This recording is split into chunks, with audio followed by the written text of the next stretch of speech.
കീഴടങ്ങാത്ത പോരാട്ടവീര്യം. Siraj daily പ്രസിദ്ധീകരിച്ചത്. 2006 മുതൽ ഗുജറാത്ത് സർക്കാരിനെതിരെ നീണ്ട നിയമപോരാട്ടം നടത്തിയ സാഗിയ, ഇരകൾക്കൊപ്പം നീതിക്കായുള്ള പോരാട്ടത്തിന്റെ ഭാഗമായി മരണം വരെ നിലകൊണ്ടു.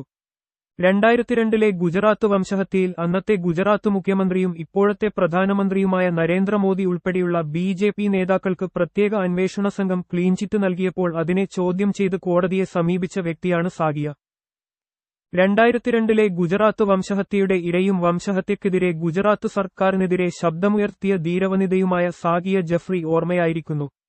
മനുഷ്യാവകാശ പ്രവർത്തക ടീസ്റ്റസ് എദൽവാദ് ആ മരണവാർത്ത പങ്കുവെച്ചുകൊണ്ട് എഴുതി, മനുഷ്യാവകാശ സമൂഹത്തിന്റെ ദയാനിധിയായ നേതാവ് സാഗിയ അപ്പ 30 മിനിറ്റുകൾക്ക് മുമ്പ് നമ്മോട് വിടപറഞ്ഞിരിക്കുന്നു.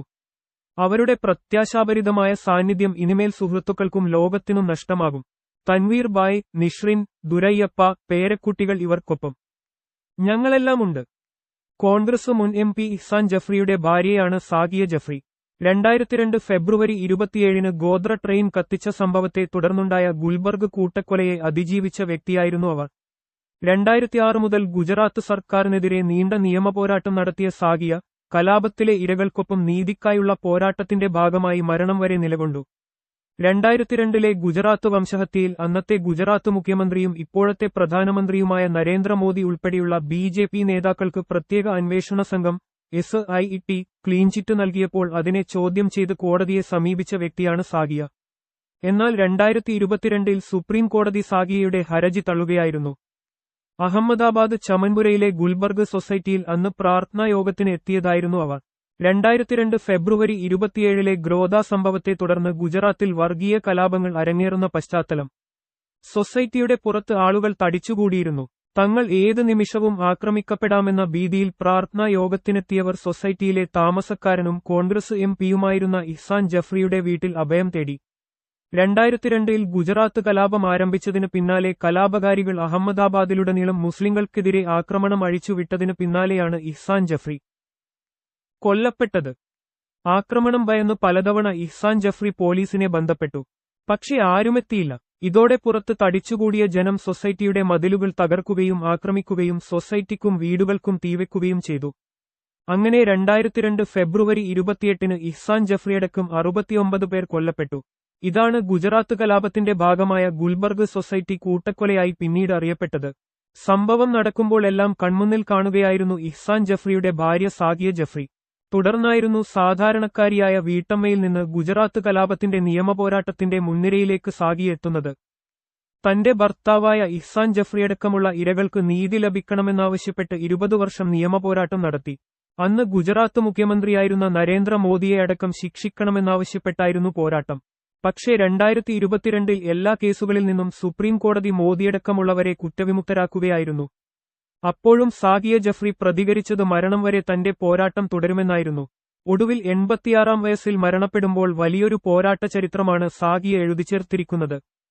4 പെൺകുട്ടികളെ കലാപക്കാർ പിടിച്ചുകൊണ്ടുപോകുന്നത് താൻ നേരിൽ കണ്ടുവെന്നും ഭർത്താവിനെയടക്കം തീക്കൊളുത്തി കൊലപ്പെടുത്തിയത് തന്റെ മുന്നിൽ വെച്ചായിരുന്നുവെന്നുമാണ് സാഗിയയുടെ പരാതിയിലുണ്ടായിരുന്നത്.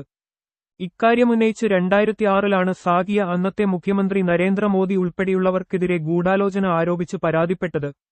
2008 സമഗ്രാന്വേഷണത്തിനായി പ്രത്യേക അന്വേഷണ സംഘം രൂപവത്കരിച്ച് സുപ്രീം കോടതി ഉത്തരവിട്ടു. CBI ഡയറക്ടറായിരുന്ന RK രാഘവന്റെ നേതൃത്വത്തിലായിരുന്നു സംഘം. മോദിയെ ഉൾപ്പെടെ ചോദ്യം ചെയ്യുകയും ചെയ്തിരുന്നു.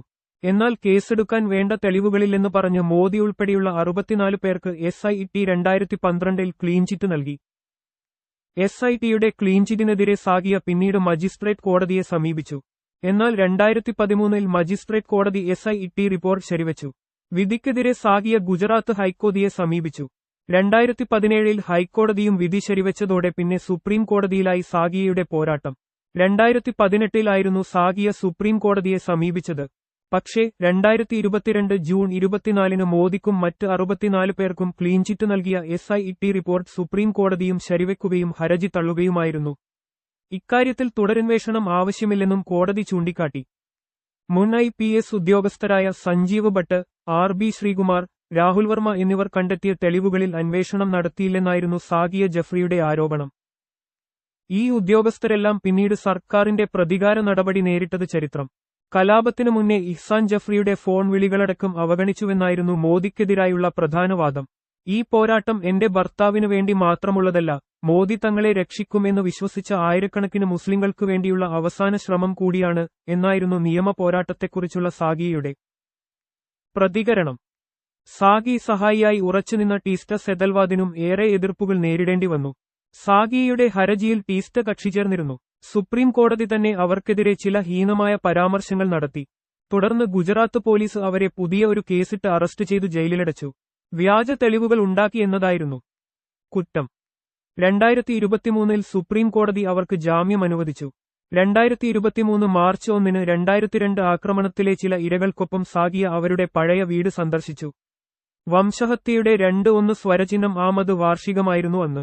2006 മുതൽ തുടങ്ങിയ ദീർഘകാല പോരാട്ടത്തിൽ വിജയിക്കാൻ കഴിഞ്ഞില്ലെങ്കിലും ആ പോരാട്ടവീര്യം തുല്യതകളില്ലാത്തതാണ്.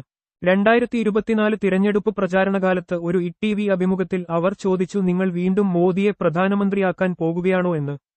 ഒരിക്കലും കീഴടങ്ങില്ലെന്ന് പ്രഖ്യാപിച്ച ആ പ്രതിരോധജ്വാല അണഞ്ഞിരിക്കുന്നു.